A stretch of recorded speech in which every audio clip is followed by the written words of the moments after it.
أعوذ بالله من الشيطان الرجيم.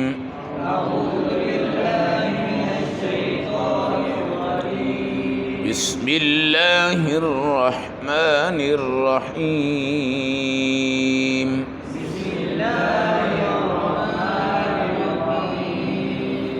وعرضنا جهنم يومئذ للكافرين عرضا.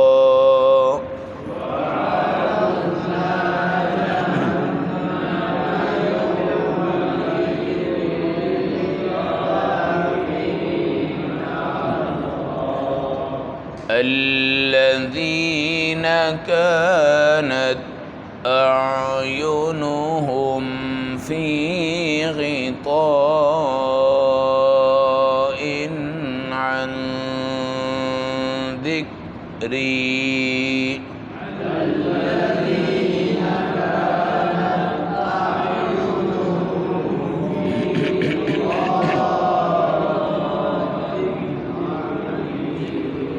وكانوا لا يستطيعون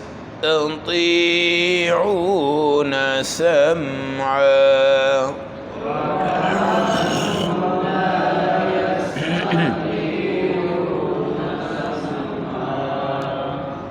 صدق اللہ العظیم.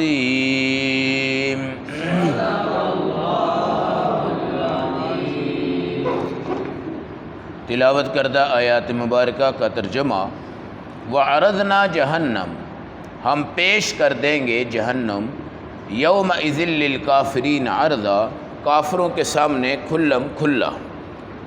الذین کانت اعینہم فی غطاء، یہ وہ کافر لوگ ہیں جن کی آنکھوں پہ پردے پڑے ہوئے تھے، عن ذکری، میری یاد سے، وَكَانُوا لَا يَسْتَطِيعُونَ سَمْعًا، اور وہ سن بھی نہ سکتے تھے. آیت نمبر 100 اور آیت نمبر 101، پارہ نمبر 16، سورۃ الکہف. جنت اور جہنم کے حالات کا قرآن حکیم میں بارہا مرتبہ ذکر آیا ہے. اگر آپ نعمت کے اعتبار سے دیکھیں تو جنت سب سے بڑی نعمت ہے، اور اگر آپ عذاب اور زحمت کے اعتبار سے دیکھیں تو وہ جہنم سب سے بڑی ہے. اللہ رب العزت نے مومن قوی کو جنت کا امیدوار بنایا ہے، اور کافر جو ہے وہ جہنم کا امیدوار ہے. کافروں کا نظریہ ایک یہ ہے کہ عقیدہ آخرت ہے ہی نہیں، اور آخرت میں کوئی عذاب نہیں، یہ صرف ڈراؤنا اور دھمکائی والی باتیں ہیں جو دنیا سناتی ہے. جبکہ الحمدللہ ہمارے اللہ والوں کا عقیدہ ہے کہ جنت بھی برحق ہے، جہنم بھی برحق ہے. یہاں کی موت کے بعد یہ دونوں جہاں ہمیں اللہ نصیب فرمائیں گے. اور جنت کی اگر آپ تفصیلات پڑھتے جائیں اور اس میں گہرائی میں غور کرتے جائیں، اور آپ ان چیزوں پہ یقین کرتے جائیں جو ہمارے آقا نے دیکھی ہیں اپنی آنکھوں سے، اور کسی نبی کو اللہ نے جنت اور جہنم نہیں دکھائی. ہمارے نبی صلی اللہ علیہ وسلم کو معراج کی رات میں اللہ نے جنت وغیرہ ان تمام چیزوں کا نظارہ کیا ہے. اور جس ٹائم ایک نبی دیکھ کر آتا ہے تو آپ خود اندازہ لگا سکتے ہیں کہ وہ کتنا شوقین ہوتا ہے اس جنت کا. ہم اس نبی پر اس طرح ہی ایمان لائیں گویا کہ ہم بھی اس کو دیکھ چکے ہیں، کیونکہ ہمارے نبی اس کو دیکھ چکے ہیں. اس لیے قرآن کہتا ہے وَعَرَضْنَا جہنم، آج ہم جہنم پیش کریں گے. آگ، پیپ، کانٹے، لوہا، سلاخیں، عذاب، غضب، شدت، دہشت، وحشت. حدیث کے اندر آتا ہے کہ یہ روزانہ اپنے رب سے کہتی ہے اللہ میرا تو اپنا آپ ہی جل گیا ہے، میرا تو اپنا آپ ہی جل گیا ہے، لہٰذا مجھے نرم کر دے، ٹھنڈا کر دے. اور جو کافر اس میں جائے گا اور کہے گی اور لے کے آؤ، اور لے کے آؤ، اور لے کے آؤ، یہ کہے گی میں بھری نہیں ہوں. بھری نہیں ہو۔ حدیث میں آتا ہے کہ یہ چپ نہیں ہوگی بلکہ اللہ سے کہتی جائے گی حل من مزید، حل من مزید، حل من مزید، اور اللہ اس پر اپنا قدم رکھیں گے بعد میں۔ قدم سے مراد اللہ کے پاؤں یہ نہیں ہے، قدم کا مطلب قوت ہے، اللہ کی طاقت کا وزن اس پہ پڑے گا۔ اب یہ برداشت نہیں کر سکی، وہ کہے گی فیقول قط قط قط، بس اب اور مجھے نہیں چاہیے۔ تو آج یہ جہنم کافروں کے سامنے۔ اب سوال یہ ہے کہ کیا مسلمان جہنم میں نہیں جائے گا؟ مسلمان بھی جائے گا، لیکن مسلمان کو یہ امید ہوگی کہ میں انشاءاللہ نکل کر نا واپس جنت میں آ جاؤں گا۔ یہی بہت بڑا سہارا ہے، یہی بہت بڑا سہارا ہے، اس لیے وہ جائے گا۔ وہ ایسے ہی جائے گا جیسے ہارٹ کا پیشنٹ اسپتال میں جاتا ہے، کینسر کا پیشنٹ اسپتال میں جاتا ہے، شوگر بگڑ جائے تو ہسپتال میں جاتے ہیں، طبیعت بگڑ جائے تو ہسپتال میں جاتے ہیں۔ اب اسپتال میں آپ کے جو مرض ہے اس کے متعلق آپ کو اندازہ بتا دیا جاتا ہے کہ یار مہینہ، 2 مہینے، 6 مہینے، سال، 2 سال آپ کے مرض میں لگنے ہیں۔ آپ کہتے ہیں چلیں یار کوئی بات نہیں ہے، کوئی بات نہیں ہے۔ آپ اسپتال میں جاتے ہیں، وہاں لیٹتے ہیں، سب کچھ کرتے ہیں، وہاں پہ آپ کو انجیکشن لگ رہے ہیں، ٹیکے لگ رہے ہیں، بلڈ پریشر چیک ہو رہے ہیں، شوگر چیک ہو رہی ہے، سب کچھ چیک ہو رہا ہے، اور وہاں پہ آپ کے اندر سے تمام فاسد مادے کیا کر دیے جا رہے ہیں، نکال دیے جا رہے ہیں، اور آپ جب ٹھیک ہوتے ہیں تو آپ کو واپس گھر کے بیڈ پہ بھیج دیا جاتا ہے۔ تو بھائی جہنم مسلمانوں کے لیے تو ایک ہسپتال ہے، اور ہم لوگ بھی اس میں جائیں گے اور جلیں گے، بالکل انگار بن جائیں گے، انگار، کوئلہ، جلا ہوا کوئلہ۔ جب رسول کریم کی سفارش ہمیں وہاں سے نکالے گی تو جنت کے کنارے پر ایک اللہ نے نہر بنائی ہے جس کا نام نہر الحیات ہے، اس میں اللہ ہم سب کو غوطہ دلوائیں گے، ڈبوئیں گے، ہم نہائیں گے، اور اس کے پانی کے بعد اللہ ہماری تمام غلاظت کو صاف کر دیں گے، اور ہمارے اوپر ایسا نور آ جائے گا جیسا کہ 14ویں رات کا چاند چمک رہا ہوتا ہے۔ اس نور کے بعد انشاءاللہ ہم دوبارہ سے کہاں چلے جائیں گے؟ جنت میں چلے جائیں گے۔ الذین کانت اعینہم فی غطاء عن ذکری، کافروں نے پردے لگائے ہوئے اللہ کے ذکر سے، ان کے دل پہ پردہ ہے، ان کے کانوں پہ پردہ ہے، ان کی آنکھوں پہ پردہ ہے۔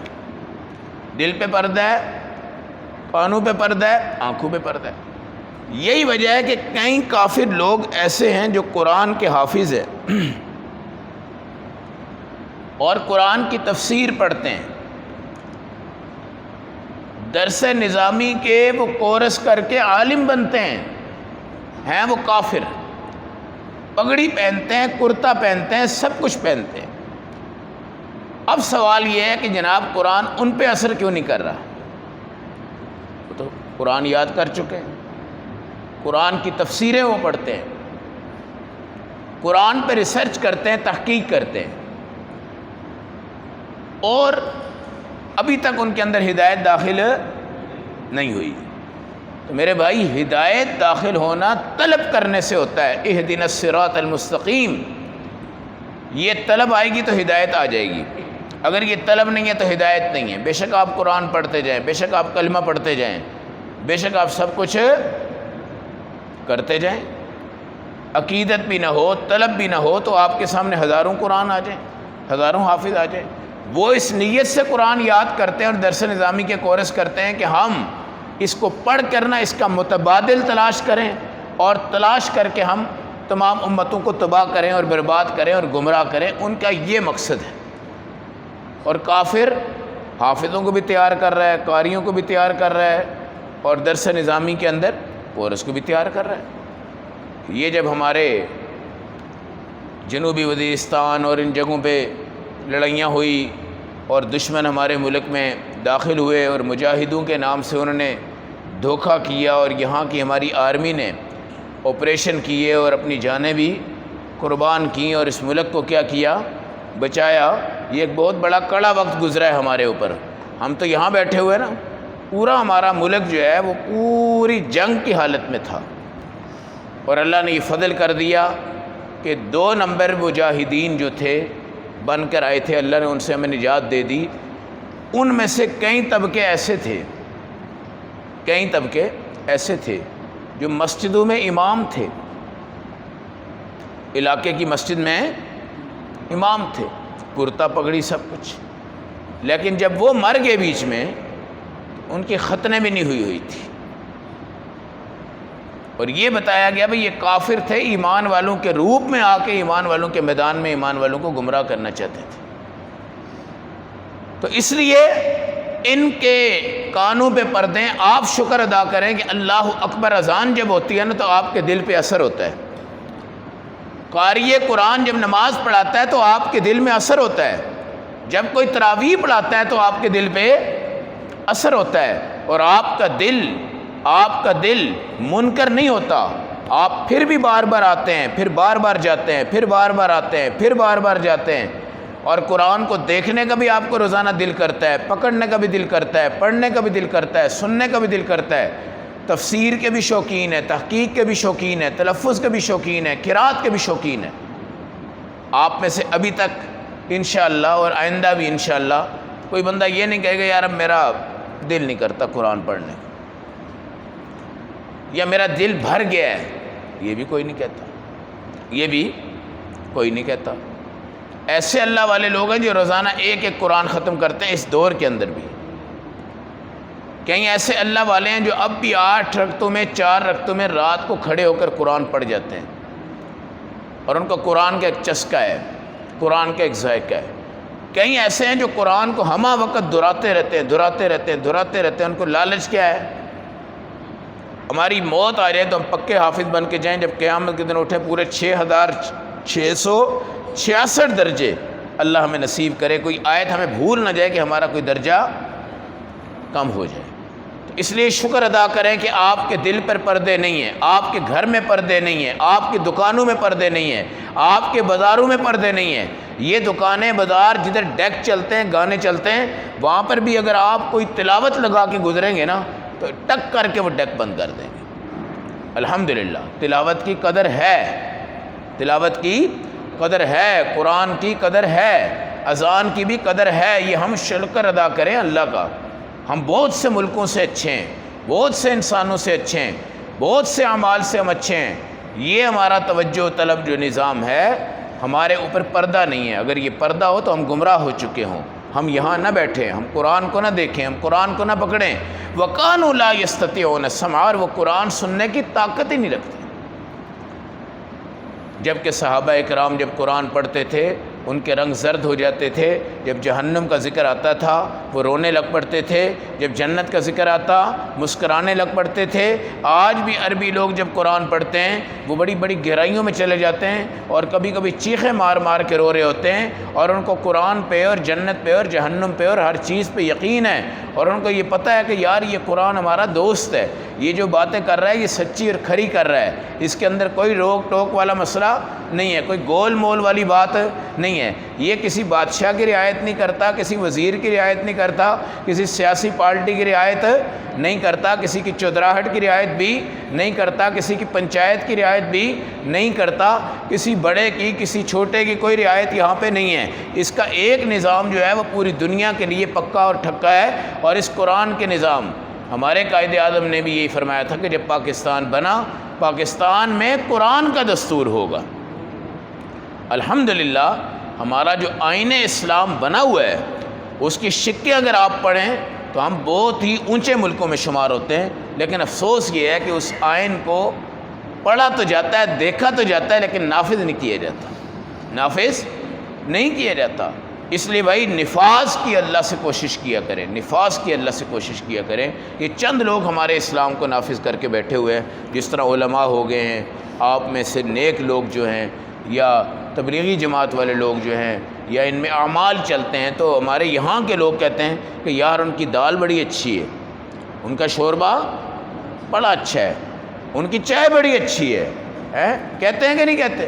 بھائی اس لیے کہتے ہیں کہ انہوں نے اسلام کو اپنی زندگی میں نافذ کیا ہوا ہے، یعنی پڑھنا بھی ہے مگر انہوں نے نافذ کیا ہوا ہے۔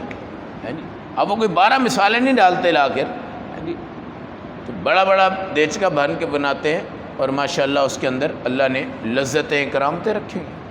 یہ ہمارے جو طلباء مدارس کے اندر ہوتے ہیں، ان کی بھی جو سالن سبزی ہے وہ سیدھی سیدھی ہوتی ہے بیچاروں کی، لیکن یہ ماشاءاللہ بڑے اچھے اچھے گھروں کے بچے بھی ہوتے ہیں جہاں پہ اچھا کھانا اچھا پینا سب کچھ ہوتا ہے، لیکن اس کے باوجود مدرسے کے کھانے سے بھاگتے نہیں ہیں۔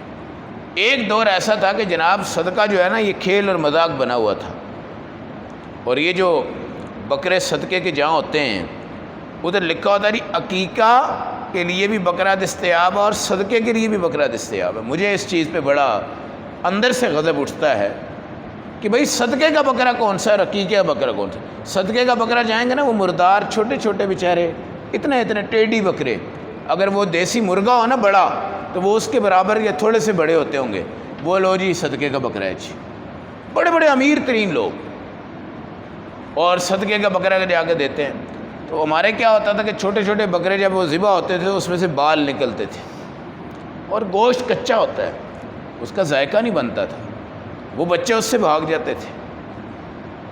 تو خاص طور پہ ہم نے دیکھا مدارس میں اس وقت تمام مدارس تمام حضرات کو کہتے ہیں خدا کے بندو یہ مذاق کر رہے ہو کہ صدقہ دے رہے ہو، صدقہ دینا ہے کھلا ڈلا صدقہ دو، اور میں کہتا ہوں کہ تکڑا تازہ بکرا ہو، اور اس کے اندر پہاڑی بکرے اور یہ ٹیڈی بکرے اور یہ چھوٹے چھوٹے بکرے یہ جو صدقے کے ہم دیتے ہیں، اللہ کیا کہتا ہے؟ صدقہ اللہ کے غضب کو بجھاتا ہے، صدقہ تمہاری 70 مصیبتوں کو ٹالتا ہے، صدقہ تمہیں بری موت سے بچاتا ہے، یہ صدقہ تمہارا دوست ہے۔ تمہارے جیب میں جو پیسے ہیں نا یہ قید ہے، جب تم نے یہاں سے نکالے اور کوئی چیز خریدی اور غریب کو دی اور طالب علم کو دی، یہ صدقہ بھی دعا کرتا ہے اللہ تو نے مجھے آزاد کر دیا، اللہ تو نے مجھے جنت میں پہنچا دیا ہے، اللہ تیرا شکر ہے۔ یہ بھائی آپ کے بکسوں اور بینکوں اور جیبوں میں یہ قید ہیں، زکوٰۃ قید ہے، صدقات قید ہے، منتیں قید ہیں، تمام چیزیں قید ہیں، ان کو نکالو کھلے دل سے، مسکراؤ اور کھلی دل سے جا کے بڑے بکرے لے کے، بھائی ان کو دیسی بکرے جو آپ اپنے لیے لیتے ہیں اس سے بھی اچھا بکرا لیں اور جا کر صدقہ کریں مدرسوں میں۔ وہ ہمارے تایا جی تھے، انتقال ہو گیا، انہوں نے پابندی لگا دی تھی کہ ہم کبھی بھی چھوٹا موٹا یہ ٹیڈی بکرا ہم مدرسے میں نہیں لیں گے، بھائی دینا ہے تو اصلی بکرا ہو، نہیں ہے تو مرغیاں لے دو۔ کیا لے دو بھائی؟ مرغیاں لے دو، چکن لے دو مدرسے میں۔ وہ بچے بیچارے گوشت کھا کھا کے تھک جاتے ہیں اور دال کھا کھا کے تھک جاتے ہیں۔ اب الحمدللہ نظام میں بکرے بھی اچھے آتے ہیں، مرغیاں بھی آتی ہیں، دال کی جگہ سبزیاں بھی چلتی ہیں، اب حالات کافی بہتر ہیں۔ لیکن میں بات یہ کر رہا ہوں کہ جدھر عمل کا نفاذ ہوتا ہے وہاں ہر چیز میں لذت ہوتی ہے، اور ان بچوں کو جو آپ دیں گے کھا جائیں گے، اور ماشاءاللہ ان کی بھوک بھی زبردست ہے۔ قرآن پڑھنے والے کو بھوک لگتی ہے، اور بچے زبردست طریقے سے کھانا کھاتے ہیں اور بہترین کھانا کھاتے ہیں۔ جو آپ لوگ ہیں نا جی، آپ اپنے گھر کی کڑھائیاں بھی بنا لیں، آپ اتنا کھانا نہیں کھا سکتے جتنے اللہ کے راستے میں کھانا کھایا جاتا ہے۔